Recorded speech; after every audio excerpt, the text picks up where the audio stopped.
आज हम शुरू करेंगे कार्तिक मास महात्म्य की कथा का अध्याय 9, जिसमें राजा पृथु नारद जी से कहते हैं, आपने कार्तिक माह के व्रत में जो तुलसी के जड़ में भगवान विष्णु का निवास बताकर उस स्थान की मिट्टी की पूजा करना बताया है, अतः मैं श्री तुलसी जी के महात्म्य को सुनना चाहता हूँ। तुलसी जी कहाँ और किस प्रकार उत्पन्न हुई, यह बताने की कृपा करें।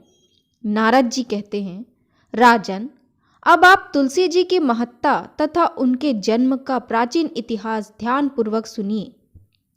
एक बार देवगुरु बृहस्पति और देवराज इंद्र भगवान शंकर का दर्शन करने कैलाश पर्वत की ओर चले।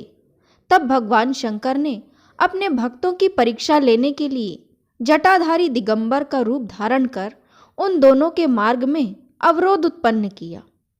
यद्यपि वह तेजस्वी, शांत, लंबी भुजा और चौड़ी छाती वाले गौर वर्ण अपने विशाल नेत्रों से युक्त तथा सिर पर जटा धारण किए वैसे ही बैठे थे, तथापि उन भगवान शंकर को ना पहचान कर इंद्र ने उनसे उनका नाम व धाम आदि पूछते हुए कहा कि क्या भगवान शंकर आपके स्थान पर हैं या कहीं गए हुए हैं। इस पर तपस्वी रूप भगवान शिव कुछ नहीं कहते हैं।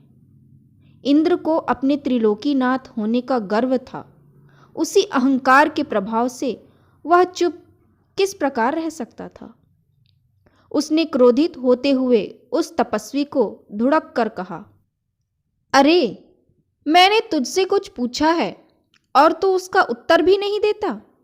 मैं अभी तुझ पर वज्र का प्रहार करता हूँ, फिर देखता हूँ कि कौन तुझ दुर्मति की रक्षा करता है। इस प्रकार कहकर जैसे ही इंद्र ने उस जटाधारी दिगंबर को मारने के लिए हाथ में वज्र लिया, वैसे ही भगवान शिव ने वज्र सहित इंद्र का हाथ स्तंभित कर दिया और विकराल नेत्र कर उसे देखा।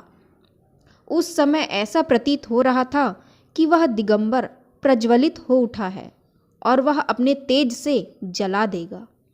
भुजाएं स्तंभित होने के कारण इंद्र दुखित होने के साथ साथ अत्यंत कुपित भी हो गया, परंतु उस जटाधारी को दिगंबर प्रज्वलित देखकर बृहस्पति जी ने उन्हें भगवान शंकर जानकर प्रणाम किया और दंडवत होकर उनकी स्तुति करने लगे। बृहस्पति भगवान शंकर से कहने लगे, हे दीनानाथ, हे महादेव, आप अपने क्रोध को शांत कर लीजिए और इंद्र के इस अपराध को क्षमा कीजिए। बृहस्पति के इस वचन को सुनकर भगवान शंकर ने गंभीर वाणी में कहा, मैं अपने नेत्रों से निकाले हुए क्रोध को किस प्रकार रोकूं? तब बृहस्पति ने कहा, भगवान, आप अपना भक्त वत्सल्य नाम सार्थक करते हुए अपने भक्तों पर दया कीजिए। आप अपने इस तेज को अन्यत्र स्थापित कीजिए और इंद्र का उद्धार कीजिए। तब भगवान शंकर गुरु बृहस्पति से कहते हैं, मैं तुम्हारी स्तुति से अत्यंत प्रसन्न हूँ। तुमने इंद्र को जीवन दान दिलवाया है। मुझे विश्वास है कि मेरे नेत्रों की अग्नि अब इंद्र को पीड़ित नहीं करेगी। बृहस्पति से इस प्रकार कहकर भगवान शिव ने अपने मस्तक से निकले हुए अग्निमय तेज को अपने हाथों में ले लिया और फिर उसे क्षीर सागर में डाल दिया। तत्पश्चात भगवान शंकर अंतर्ध्यान हो गए। इस प्रकार जिसको जो जानने की कामना थी, उसे जानकर इंद्र तथा बृहस्पति अपने अपने स्थान को चले गए। यहाँ अध्याय 9 समाप्त होता है। इसके आगे की कथा हम अध्याय 10 में सुनेंगे। अगर आपको ये वीडियो अच्छी लगी हो तो वीडियो को लाइक और चैनल को सब्सक्राइब ज़रूर कीजिए।